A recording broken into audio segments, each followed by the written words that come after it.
रात के करीब 1:40 बजे थे और मैं अपने कमरे की लाइट बंद करके बस छत को घूर रहा था। आज भी नींद नहीं आ रही थी क्योंकि आज उसकी डेथ एनिवर्सरी थी। रिया, मेरी गर्लफ्रेंड नहीं, मेरी दुनिया। 1 साल हो गया था उसके एक्सीडेंट को, लेकिन आज भी मुझे लगता है वो कहीं गई नहीं है, बस मुझे देख रही है। उस रात का हर सीन मुझे याद है। बारिश हो रही थी, हम दोनों बाइक पर थे। रिया पीछे बैठकर हंस रही थी। तुम्हें बारिश में बाइक चलाना इतना क्यों पसंद है? मैंने मजाक में कहा, क्योंकि तुम और ज्यादा करीब आ जाती हो। उसने मेरे कंधे पर हल्का सा मुक्का मारा और फिर मेरे और करीब आ गई। वो आखिरी बार था जब मैंने उसे महसूस किया। अचानक सामने से एक ट्रक आया, ब्रेक फिसल गया और सब कुछ 1 सेकंड में खत्म हो गया। जब मेरी आंख खुली, मैं हॉस्पिटल में था। डॉक्टर कुछ कह रहे थे, लोग रो रहे थे, लेकिन मुझे कुछ सुनाई नहीं दे रहा था। मैं बस एक ही चीज पूछ रहा था, रिया कहाँ है? किसी ने जवाब नहीं दिया। उस दिन मैंने उसे खो दिया, हमेशा के लिए। 3 सेकंड का साइलेंस, धीमी सांसों की आवाज। लेकिन कहानी यहीं खत्म नहीं हुई। असल में यहीं से शुरू हुई थी। रिया की मौत के बाद मैं पूरी तरह टूट गया था। कमरा बंद, लाइट बंद और जिंदगी रुक गई थी। लेकिन फिर कुछ अजीब होने लगा। हर रात ठीक 2:17 बजे मेरा फोन बजता था। पहली बार मैंने सोचा कोई मजाक कर रहा है, लेकिन जब स्क्रीन देखी तो मेरा दिल सीधा रुक गया। मेरे हाथ कांपने लगे। मैंने कॉल उठाई, लेकिन दूसरी तरफ सिर्फ सांसों की आवाज थी, धीमी, ठंडी और अजीब। रिया, मैंने धीरे से कहा। कोई जवाब नहीं, बस एक हल्की सी फुसफुसाहट।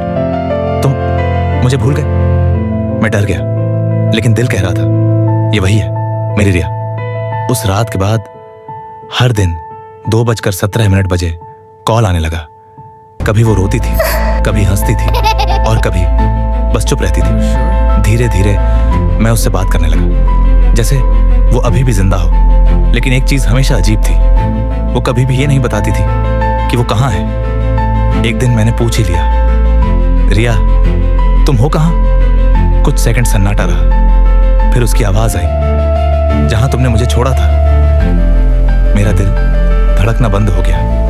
अगले दिन मैं उसी जगह गया जहां एक्सीडेंट हुआ था। बारिश हो रही थी, ठीक वैसे ही जैसे उस रात। और फिर मैंने उसे देखा, सड़क के किनारे वो खड़ी थी, सफेद कपड़े, गीले बाल और वही आंखें। लेकिन इस बार उनमें जिंदगी नहीं थी। मैं धीरे धीरे उसके पास गया। रिया, वो मुस्कुराई, लेकिन वो मुस्कान वैसी नहीं थी। तुम आ गए, उसने कहा। मैंने उसका हाथ पकड़ने की कोशिश की, लेकिन उसका हाथ बर्फ जैसा ठंडा था। तुम मुझे छोड़कर क्यों चले गए? उसने पूछा। मेरी आंखों से आंसू निकल आए। मैंने तुम्हें नहीं छोड़ा, मैं भी मरना चाहता था। वो धीरे से हंसी। तो फिर आज आ जाओ। उसने सड़क की तरफ इशारा किया, जहां से तेज स्पीड में गाड़ियां आ रही थी। मुझे समझ आ गया वो क्या चाहती है। वो चाहती थी कि मैं भी उसके साथ चला जाऊं। उस पल मेरे दिमाग में सिर्फ एक ही चीज चल रही थी, अगर मैं उसके पास चला गया तो हम फिर साथ होंगे। मैंने आंखें बंद की और एक कदम आगे बढ़ाया। तभी किसी ने मुझे पीछे खींच लिया।